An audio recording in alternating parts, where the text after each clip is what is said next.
오늘은 사랑하고 존경하는 교우 여러분과 함께 이 9장 후반부를 보려고 하는데요. 이게 9장 전반부랑 다 이어지는 내용이어서요. 잠깐 전반부를 복습하겠습니다. 그 9장 전체에 보시면 두 그룹의 사람들이 나오는데요. 이스라엘, 그러니까 하나님의 백성, 그리고 이방인들입니다. 이게 9장 1절부터 그랬죠. 1절 하반절에 세상 사람과 그리고 이스라엘 모든 지파의 눈이 여호와를 우러러 본다고 했으니까요. 1절부터 쭉 해가지고 여호와께서 혹은 여호와의 말씀이 이 이방인이 사는 지역을 쫙 휩쓸고 다녔는데요. 이 이방인들을 어떻게 하시려는가, 이걸 이스라엘 사람들 그리고 이 이방인들 본인들이 아주 눈여겨본다 했습니다. 이 9장 전체의 관건이 이 이방인들이거든요. 주께서 이 이방 사람들을 어떻게 하시려는가, 이게 9장의 주제입니다. 이 이방인들 처음에는 어떻게 하셨습니까? 심판하셨습니다. 죄인을 치셨습니다. 이건 뭐 당연한 일이죠. 죄인을 심판하시는 거. 근데 끝까지 심판만 하시는 건 아니었습니다. 7절에 반전이 있다 했죠. 7절부터 보시면 그 블레셋 사람을 정결케 하신다 하는 그런 이야기가 있었고요. 7절 중간에 보면 이 블레셋 사람들이, 그러니까 이방인들이 남은 자들이 되어서 하나님께로 돌아올 거다 했습니다. 이방인들이 하나님의 백성 된다, 그 이야기입니다. 그 다음에 9절은 예수님이 시온에 입성하실 거라 하는 예언입니다. 구원을 베푸시는 겸손한 왕으로, 평화의 왕으로 나귀를 타고 예루살렘에 오실 거다 하십니다.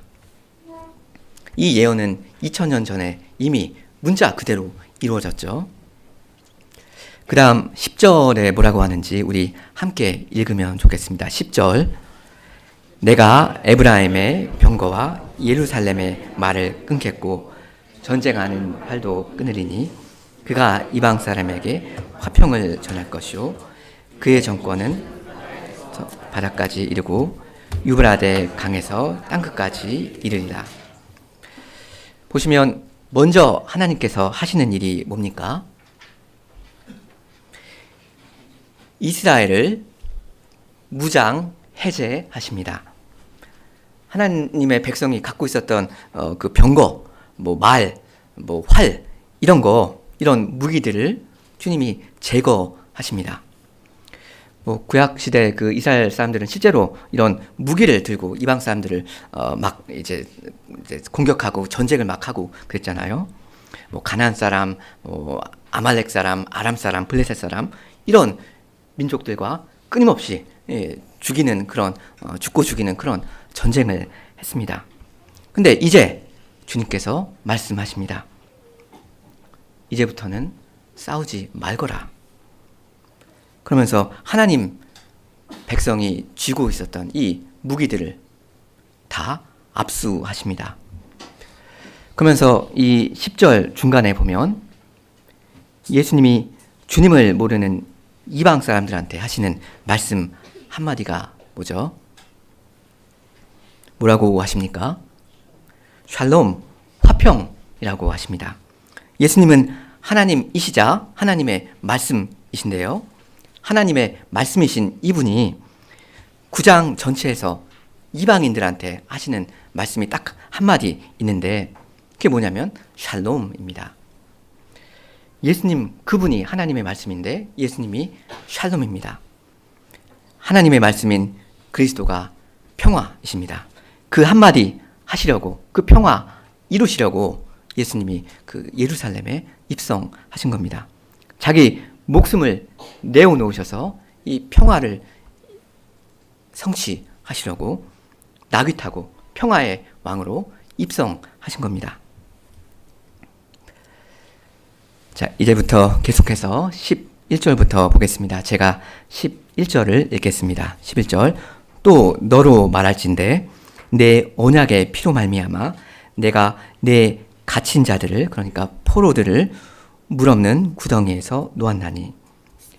여기 너라는 건 시온, 예루살렘입니다. 아까 9절에 시온에 따라 크게 기뻐할지어다, 예루살렘에 따라 즐거이 부를지어다 그랬거든요. 그러니까 예루살렘의 딸 이렇게 해도 되고, 아니면 예루살렘 곧 따라 이렇게 번역해도 되는데요. 어쨌든 그랬는데 지금 여기 11절에서도 하나님께서 시온에게 말을 직접 거시는 겁니다. 보시면 주께서 시온에 갇힌 자들, 그러니까 시온의 포로들을 물 없는 구덩이에서 해방시켜 주셨다 하시는데요. 물 없는 구덩이, 이 어디를 가리키는 말입니까? 이 역사적 맥락을 보면요, 어디를 가리키는 거죠? 바벨론입니다. 당연히 바벨론입니다. 바벨론에 포로로 갇혀 있었던 사람들을 주께서 풀어주셨다 하는 이야기입니다. 이게 그 주전 538년에 있었던 그 고레스 칙령 이야기입니다. 너희들 이제 예루살렘으로 돌아가도 좋다 이렇게 허락해 줬잖아요, 고레스 왕이. 그럼 이건 시온에 돌아와도 좋고 안 돌아와도 상관없다 이런 말입니까?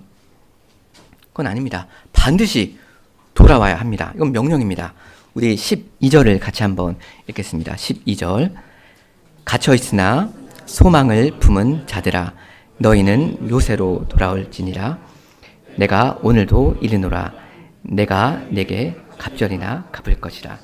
여기 갇혀 있으나라고 하면 이제 지금 여전히 갇혀 있다 이런 뜻으로 오해할 수도 있는데 그 뜻은 아니고요. 소망을 품은 포로들아, 예전에 갇힌 바 되었던 너희들아, 뭐 그런 뜻입니다. 바벨론에 있는 포로들 갖다가 주님은 소망을 품은 자들이라 이렇게 부르십니다. 이 사람들 어떤 소망을 품고 있다는 겁니까? 바벨론에서 해방될 그 소망입니까? 물론 그거 맞습니다. 근데 그게 전부는 아닙니다. 이 사람들은 무엇보다도 왕을 기다리는 사람들입니다. 자기 왕이 돌아와줄 그날을 고대하고 있어요. 그래서 이제 그 왕이 드디어 이제 시온으로 돌아오신다는 겁니다. 바로 이게 이스라엘의 소망이잖아요. 그래서 9절에서 그랬잖아요. 9절. 시온에 따라 크게 기뻐할지어다, 예루살렘 따라 즐거이 부를지어다. 왜 즐거워해야 합니까? 보라, 내 왕이 너에게 임하시나니. 그러니까 기쁜 소식입니다. 복음입니다. 왕이 돌아오신다는 거예요. 그래서 주님이 명하시는 겁니다. 요새, 그러니까 시온 예루살렘으로 빨리 복귀하라 하십니다. 내가 너희를 거기 바벨론에서 풀어주지 않았느냐? 근데 못하러 아직 거기 바벨론에 눌러 앉아 있는 거냐?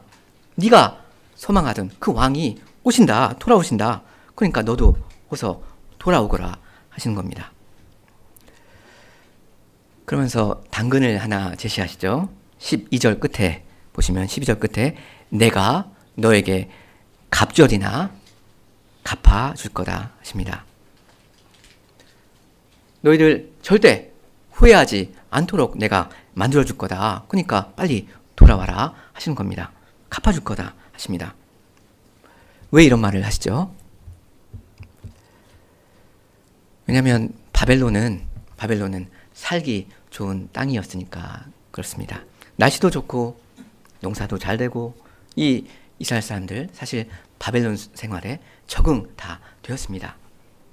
근데 그걸 전부 다 버리고 이 예루살렘까지 그 먼 길을 오라는 거 결코 쉬운 일은 아니거든요.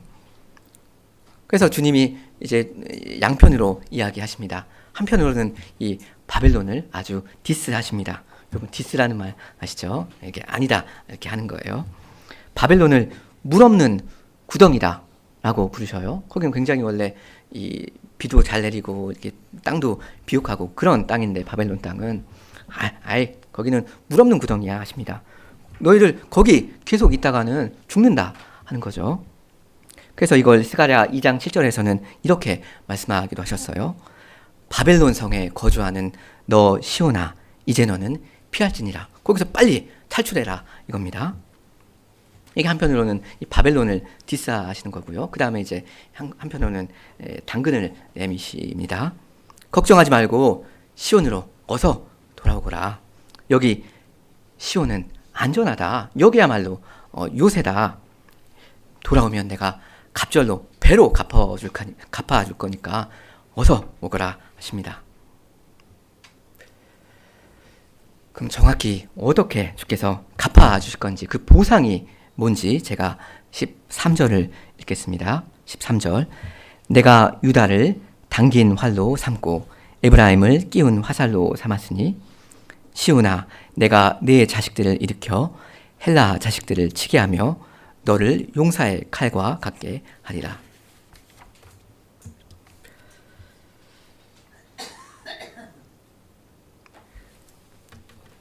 시온으로 돌아오시는 그 왕의 그 귀환을 보고서 자기도 시온으로 돌아오는 이 사람들한테 주어지는 그 보상이 뭡니까? 여기 보면 참전권이죠. 여호와의 전쟁에 참여할 수 있도록 해주겠다 하는 겁니다. 지금 이 13절이 전쟁 이야기잖아요. 여러분 14절도 한번 보십시오. 14절 무슨 이야기입니까? 이것도 전쟁 이야기죠. 15절은 어떻습니까? 15절도 계속 피 터지는 전쟁이죠. 13절부터 15절까지 이게 다 여호와께서 벌이시는 전쟁 이야기인데요. 이제 시온에 몰려드는 이 하나님의 백성은 전부 다 이 영광스러운 전쟁에 참여할 수 있도록 그 특권을 누리게 해주겠다 하는 겁니다. 이게 하나님의 그 당근입니다.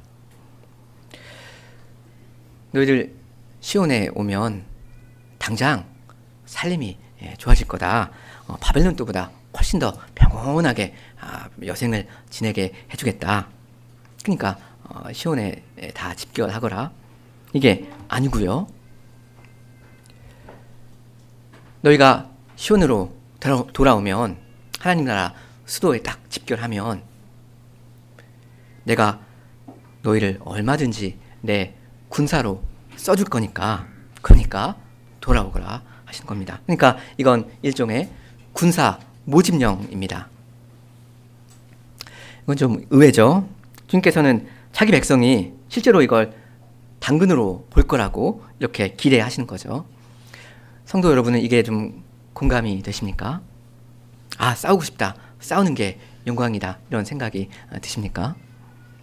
성도 여러분은 즐거이 여러분에게 할당된 그 전투에 참여하고 계십니까? 그리스도의 편에 서서 싸우는 거, 그걸 여러분의 보상으로 여기고 계십니까? 아무튼 13절 중간을 보시면 13절 중간에 시온아 내가 네 자식들을 일으켜서 헬라 자식들을 치게 할 거다 하시는데요.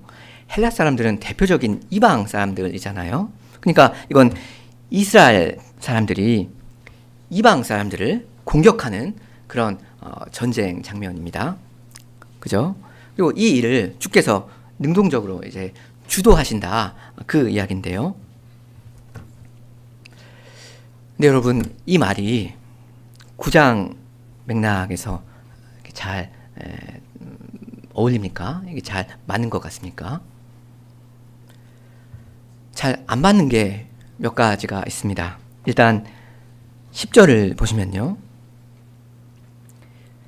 10절에 내가 그러니까 여호와께서 나 여호와가 에브라임의 병거와 예루살렘의 말을 끊고 전쟁하는 활을 끊을 거다 하셨어요. 아까 말씀드린 것처럼 이건 주께서 이스라엘을 무장 해제시킨다 하는 말이거든요. 근데 어떻게 무기도 없는 이 사람들이 무슨 수로 이제 전쟁을 하겠는가? 뭐 그런 문제가 일단 있고요. 그리고 또 하나요. 10절 중간을 보시면 10절 중간에 그가 그러니까 시온에 입성하시는 이 예수님께서 이방 민족들에게 화평을 전하실 거다 했는데 아니 왜 갑자기 13절 이하에서는 이 헬라 사람들 같은 이 이방인들을 공격하시느냐 하는 그 문제가 있습니다. 아니 예수님은 분명히 나귀를 타고 이방인들한테 샬롬 하시면서 시온에 입성하셨는데 평강의 왕으로 들어오셨는데 바로 그 다음에 갑자기 시온에 군사들을 집결시키고 헬라 사람들을 막 치게 하시고 죽이게 하고 뭐 그러면 이건 앞뒤가 안 맞지 않습니까? 예수님이 한 입으로 두 말 하시는 그런 분도 아닐 텐데요.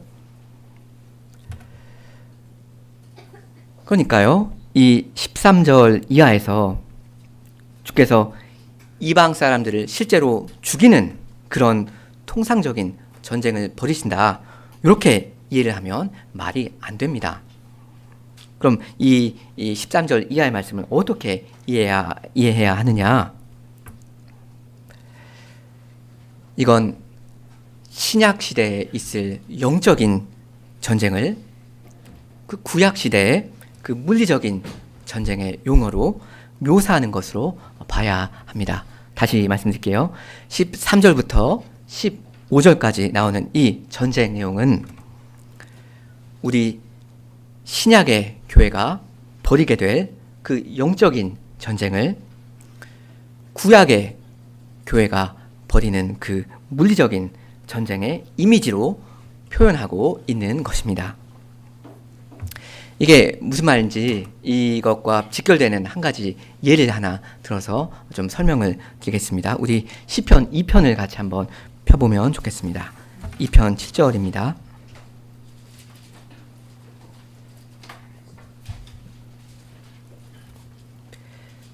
신약시대의 그 영적인 전쟁을 구약시대의 그 물리적인 전쟁의 용어로 묘사한다 이 이야기인데요. 제가 2편 7절부터 7절을 읽겠습니다. 그 다윗이 하는 말인데요. 내가 그러니까 나 다윗이 여호와의 명령을 전하노라. 여호와께서 내게 그러니까 나 다윗에게 이르시되 너는 내 아들이라 오늘 내가 너를 낳았도다. 너는 내 아들이다. 오늘 내가 너를 낳았다. 이건 뭐 그때 이 다윗이 응애응애하면서 태어났다 이 말이 전혀 아니고요. 이건 대관식 때 들을 수 있는 말인데요. 이 말은 한마디로 하나님이자 왕인 나 여호와가 오늘 너 다윗을 나를 대신할 왕으로 삼아준다 이런 뜻입니다. 오늘부터 네가 내 통치를 대행한다. 내 통치권을 너한테 위임한다 이런 뜻입니다. 여기서 그러니까 아들이란 말은 사실상 그 왕이라는 뜻입니다. 다윗이 여호와를 대신하는 왕으로 세움받았다 이겁니다. 우리 8절을 같이 한번 읽으면 좋겠습니다. 계속 해서 여호와께서 다윗한테 하시는 말씀인데 같이 읽겠습니다. 8절 내게 구하라 내가 이방 나라를 내 유업으로 주리니 내 소유가 땅끝까지 이르리로다. 여기서 이방 나라 이렇게 단수로 되어 있는데 원래 복수입니다. 이방 나라들입니다. 열방이요. 여호와께서 구약의 메시아 다윗에게 땅끝까지 모든 나라들을 주시겠다 하는 약속입니다. 다윗아, 내 왕아, 내가 세운 왕아, 온 세상이 땅끝까지 전부 다 네 거다. 다 다스리거라 하십니다. 그 다음 그 9절이 우리한테 또 중요한데요. 제가 9절을 읽겠습니다. 어떤 식으로 이 다스리는가, 그 통치권이 어떻게 확장하는가. 9절 내가 철장으로 그들을 깨뜨리며 질그릇같이 부수리라 하시도다. 하나님께서 구약의 메시아 이 다윗한테 전쟁을 명하십니다.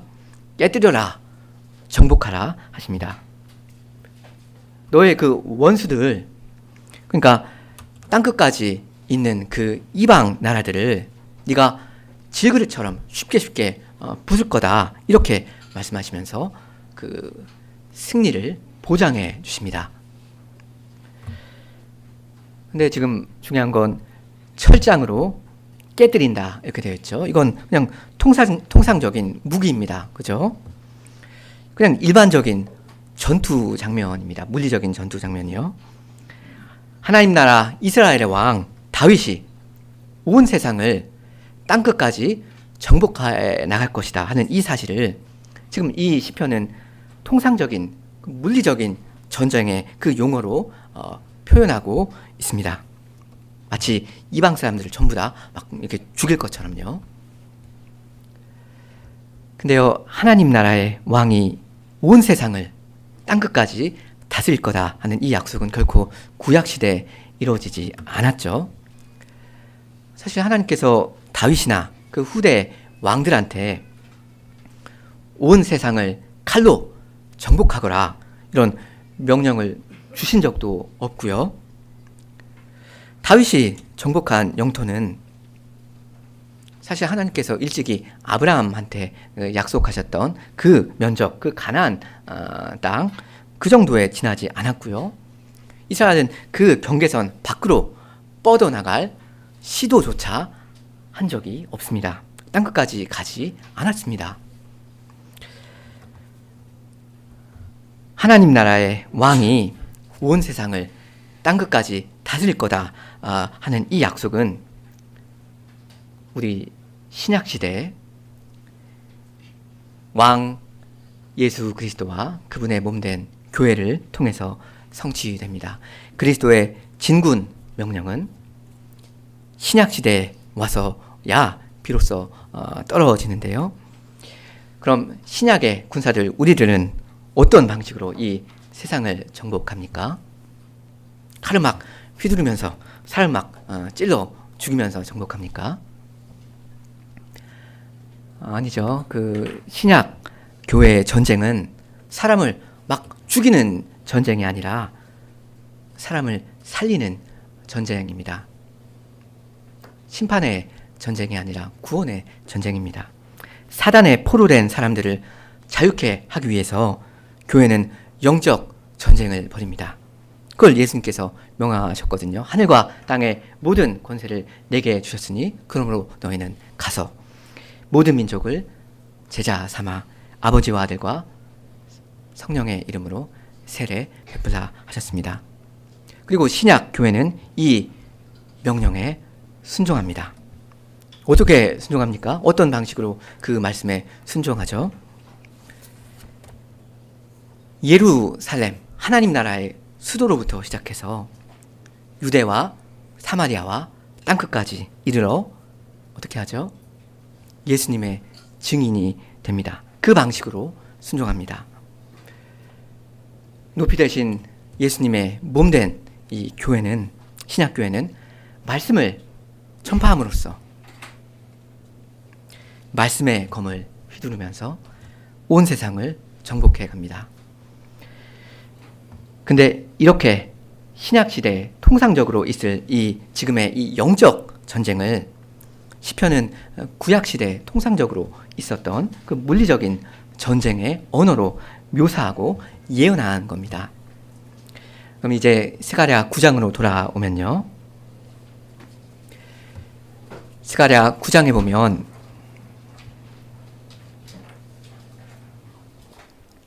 하나님 나라의 수도 이 시온에 이 하나님 나라의 왕 예수님이 입성하시고요. 이분이 평강의 왕으로 입성하시니까, 그러니까 하나님 백성이 다 자기의 모든 것을 버리고 이 시온에 집합합니다. 그리고는 거기 예루살렘으로부터 해서 유대와 사마리아와 땅끝까지 이르러서 전쟁을 벌이는데, 이건 뭘 하기 위해서 이렇게 하는 겁니까? 왜 이렇게 하는 거냐? 10절 끝에 나와 있었죠. 10절 끝에 그의 통치는, 그러니까 예수 그리스도의 통치는 바다에서 바다까지 이르고 유브라데 강에서 땅끝까지 이르리라. 땅끝까지 아까 나왔던 그 이야기죠. 시온에 드디어 돌아오신 그리스도의 왕권이 이 하나님 나라의 수도 시온에서부터 시작해서 땅끝까지 이르는 이를 위해서 우리 신약교회는 분통합니다. 이 전쟁의 승패는 이미 그리스도의 십자가에서 이미 그 판가름 났고요.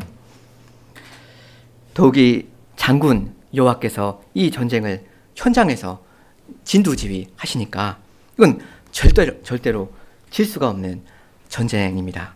9장 14절에 여호와께서 그들 위에 나타나서 그들의 화살을 번개같이 쏘아내실 것이며 주 여호와께서 나팔을 불게 하시며 남방 회오리 바람을 타고 가실 것이다 하십니다. 여호와께서 지금 친히 전사로 전쟁에 참여하신다, 그런 이야기죠. 그리고 이어서 15절을 보면 15절에 만군의 여호와께서 그들을, 그러니까 이스라엘 군사들을 호위하실 것이다 합니다. 그들이 원수를 삼키며 물맷돌을 밟을 것이며, 이렇게 번역되어 있는데 뭐 그렇게 번역해도 좋고요.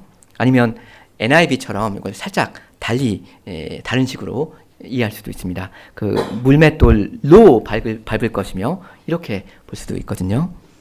그들이, 그러니까 이스라엘 군사들이 원수를 삼키며 물맷돌로 밟는다. 그러니까 물맷돌을 이스라엘 병사들이 사용해가지고 정복한다. 뭐 이렇게 볼 수도 있다 하는 겁니다.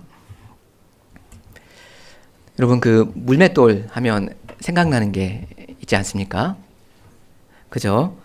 다윗과 골리앗을 연상시킵니다. 골리앗은 어디 나라 사람이었죠? 블레셋 사람이었고, 사실 이 블레셋 사람이 이 9장 5절부터 7절에 중요하게 나왔었는데요. 그 이방 사람들의 대표격으로 이 블레셋 사람들이 5절부터 7절에 나왔었는데, 아무튼 이 소수민족 이스라엘 백성이 이방 사람들과 싸우는 게 이렇게 느껴졌을 겁니다. 골리앗을 상대하는 다윗처럼요. 실제로 요즘도 보면 우리 신자들은 언제든지 불신자들에 비해서 수적으로 늘 열세하란 말입니다. 우리가 무슨 수로 이 영적인 그 전쟁에서 이길 수 있겠느냐, 이런 생각이 든단 말입니다. 근데 아시다시피 구약의 메시아 다윗은 실제로 블레셋 사람 골리앗을 이겼습니다. 또 물맷돌 하나 가지고요. 만군의 여호와의 이름으로 담대히 나가서, 믿음으로 나가서 이겼습니다. 그때 다윗이 골리앗을 상대하면서 전쟁은 여호와께 속한 것이다, 이렇게 이야기하잖아요. 오늘 9장 이 본문을 봐도 정말로 전쟁은 여호와께 속한 겁니다. 여호와의 전쟁입니다. 그래서 13절을 보시면 그 여호와가 실제로 이 전쟁터에서 막 이제 싸우는 걸로, 그렇게 말하자면 의인화해서 그 나오잖아요. 13절 보시면 내가, 그러니까 나 여호와가 유다를 당긴 활로 삼고 에브라임을 끼운 살로 삼았다 해서 여호와께서 이 이스라엘 백성을 무기로 쓰시거든요. 이스라엘 백성이 곧 하나님의 무기입니다. 그리고 13절 끝에도 마찬가지죠. 13절 끝에 너를 용사의 칼과 같게 하리라. 이스라엘, 네가 내 칼이다 하십니다. 그리고 이 칼을 여호와께서 휘두르십니다. 그러니까 양면이 있는 거죠. 한편으로는 여호와께서 용사로서 직접 싸우시는데 자기 백성을 말하자면 무기로 들어서 쓰시는 거고요. 다른 한편으로는, 그러니까 이걸 좀 더 현실적으로 실무적으로 보면 이스라엘 백성이 이 전쟁터에 나가서 싸우는데, 근데 그 싸우는 모습이 어떠냐 하면, 그 싸우는 모습이 어떤가 하면 이 다윗과 골리앗이다 이 말입니다. 이 지금 다윗과, 그리고 아까 5절부터 7절입니까? 거기 골리앗을 살짝 이제 배경으로 암시하면서 이야기하는 것 같거든요. 다윗과 골리앗이에요. 원래 다윗은 그 골리앗을 못 이기는 사람이죠. 덩치가 이 사람이 훨씬 더 크니까요. 다윗은 힘이 훨씬 더 약합니다.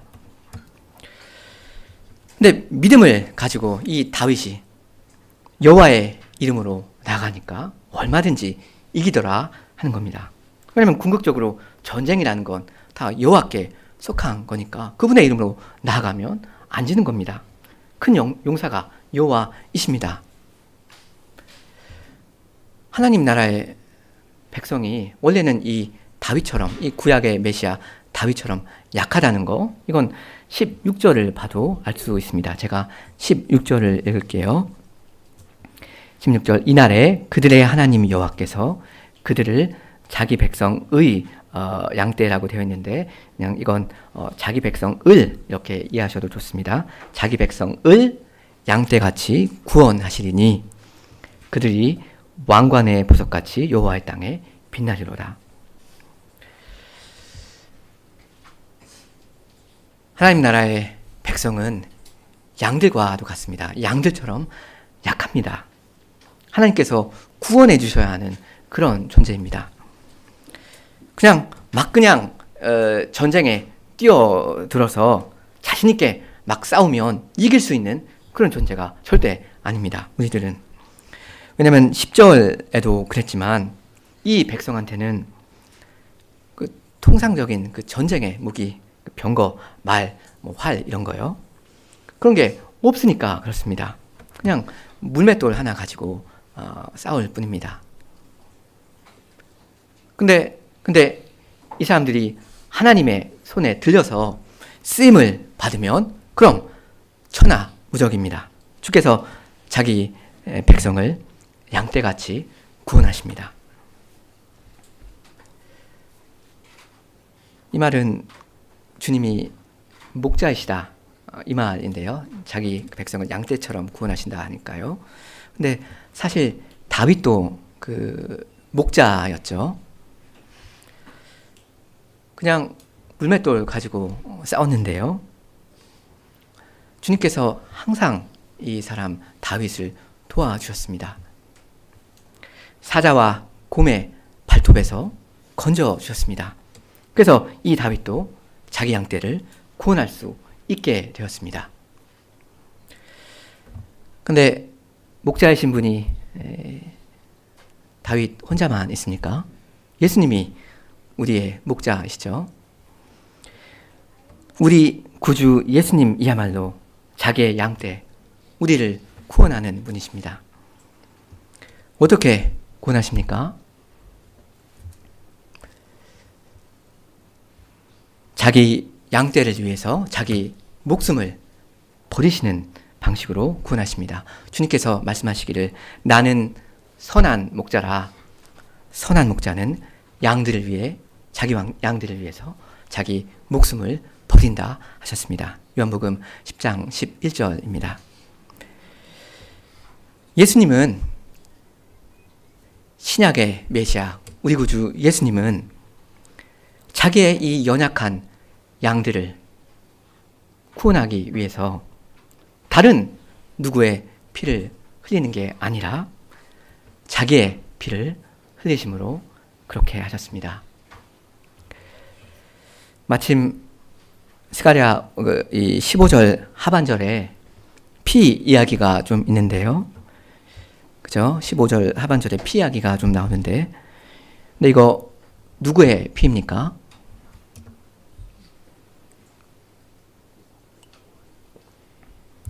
이거 이방인들의 피입니까? 원수들의 피입니까? 15절 하반절에 그들이 그러니까 이스라엘 군사들이 피를 마시고 즐거이 부르기를 술 취한 것 같이 할 것인즉 피가 가득한 동이와도 같고 피 묻은 제단 모퉁이와도 같을 것이라 합니다. 이 피 누구의 피입니까? 여기 나오는 이 피 이방인들의 피 아닐 겁니다. 왜냐하면 예수님은 평강의 왕이니까 그렇습니다. 이방인들한테 샬롬 하셨거든요. 하나님 백성이 지금 이방인들을 막 죽이는 거 그런 거 아닙니다. 이방인들, 불신자들을 원수 삼고 멀리하고 그런 거 아닙니다. 여기 피가 가득한 동이라고 했는데 이 동이라는 거 이게 구약의 제사장들이 쓰던 그 그릇을 이야기하는 거거든요. 피를 담았던 그 그릇이에요. 그리고 다음에 나오는 피 묻은 제단 모퉁이 이것도 뭘 이야기하는 겁니까? 그 구약의 그 제사 제도 그거 이야기잖아요. 그 성전 제도. 그러니까 지금 이 피는 어떤 피를 이야기하는 겁니까?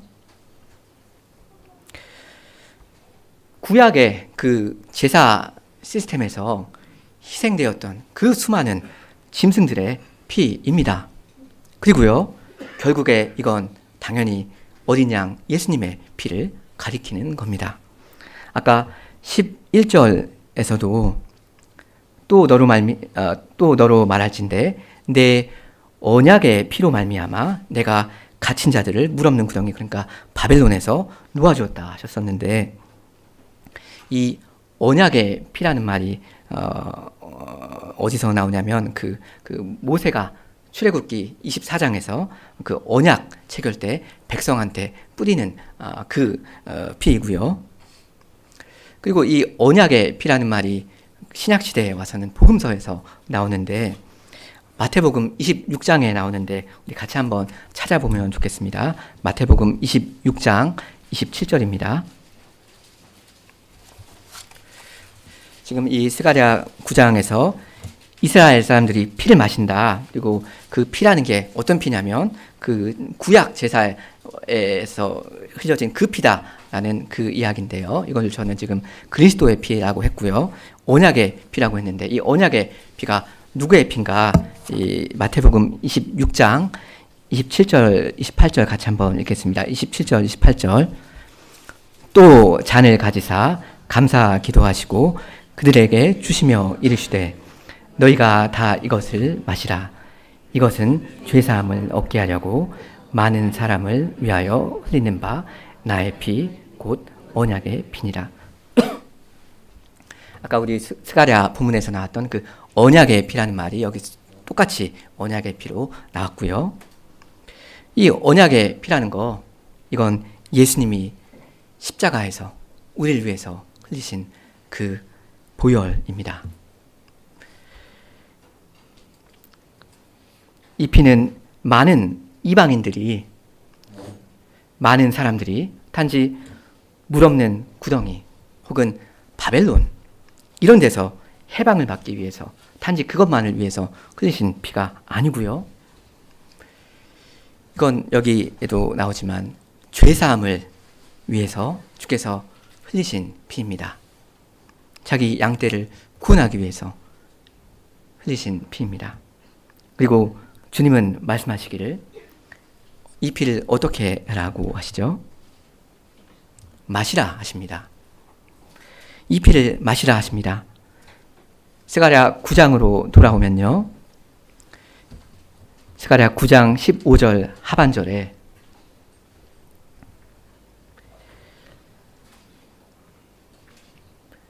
그들이 그러니까 이스라엘 백성이 피를 마시고 즐거이 부르기를 술 취한 것 같이 할 것이다 이렇게 예언했는데 원문에 취한다 이런 말은 없고요. 그래서 그냥 이건 포도주처럼 마신다 이 말입니다. 포도주처럼 마신다 이 뜻인데요.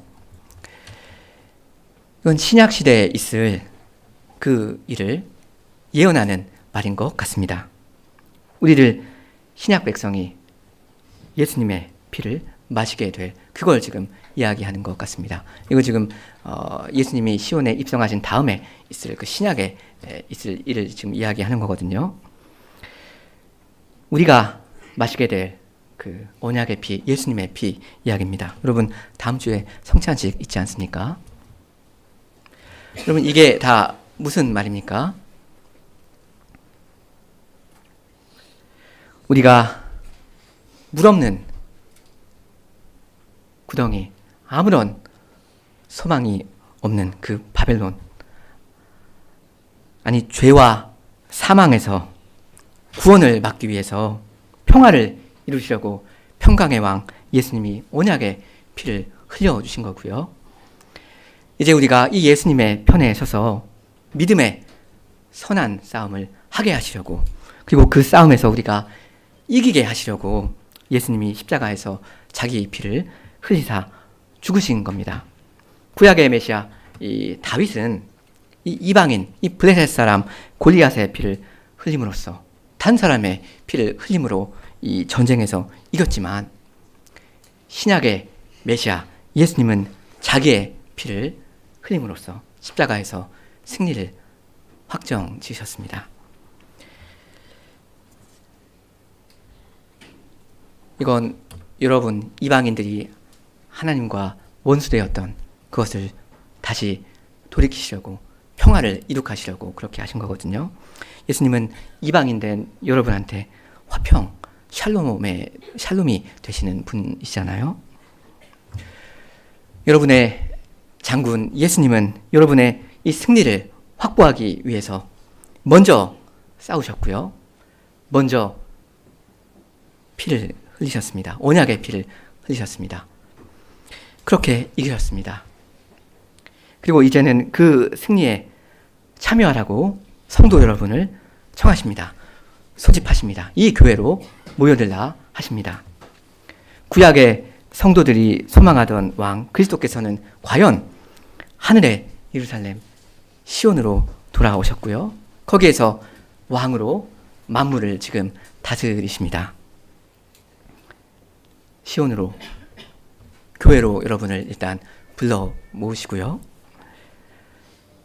여러분을 그리스도의 군사로 땅끝까지 보내사 이 예수님의 증인 되게 하십니다. 전쟁은 원래 그렇게 하는 겁니다. 그 사무엘상에 나오던 그 다윗과 골리앗 그 이야기를 봐도요.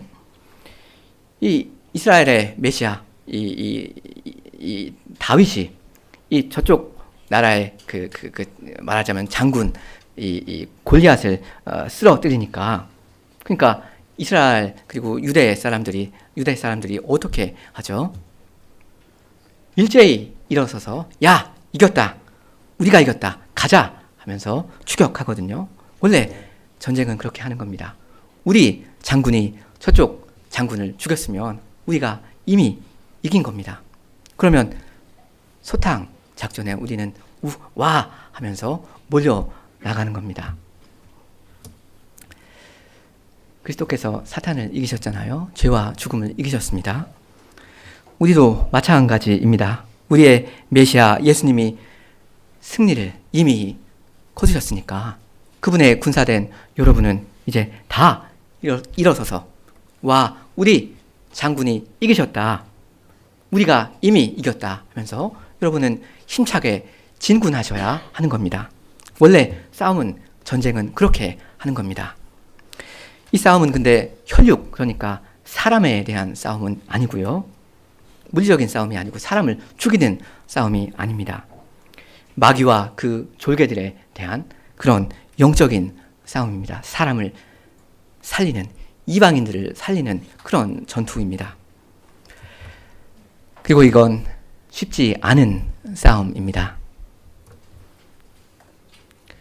요즘 세상에 복음을 전한다는 게 얼마나 어려운 건지 여러분 잘 아십니다.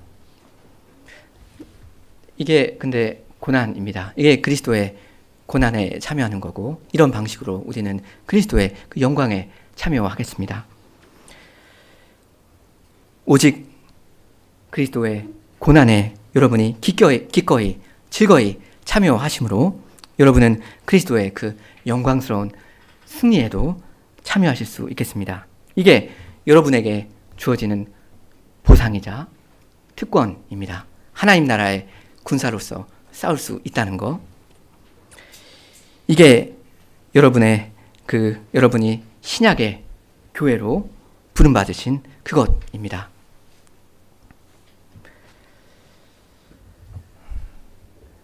외부 유입이 있다는 거, 교회가 늘 그 멤버 그대로 있지 않고 때때로 이방 사람들이 불신자들이 예수님을 보고 예수님을 믿고 이 교회로 몰려든다는 거, 이 시온으로 계속 집합하면서 동시에 나가면서 이 그리스도의 이 영토가 점점 더 확장한다는 거, 이건 신약 교회의 특징이거든요. 구약 시대와는 구별되는 특징입니다.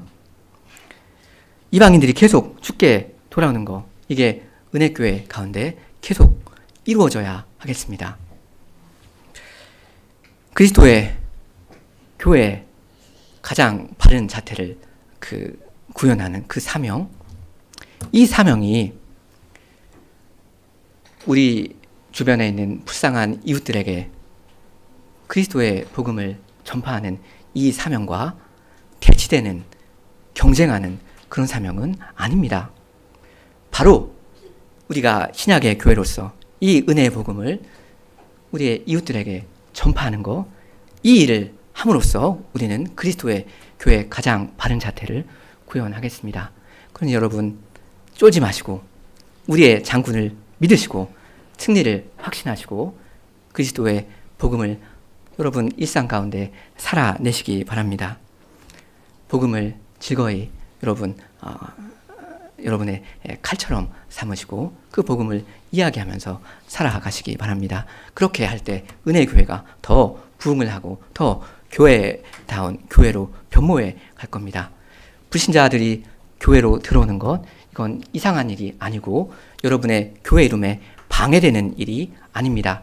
본질적인 교회를 이루기 위해서 그 일을 하려고 하는데 자꾸 불신자들이 들어오면 물이 흐려진다, 자꾸 방해가 된다, 이런 것이 아닙니다. 신약의 교회는 불신자들에게, 이방인들에게 힘있게 나갑니다. 사람을 얻고 사람이 죽게 돌아오게 만듭니다. 이게 신약의 교회 여러분들이 하실 중요한 사명 중에 하나입니다. 함께 기도하시겠습니다.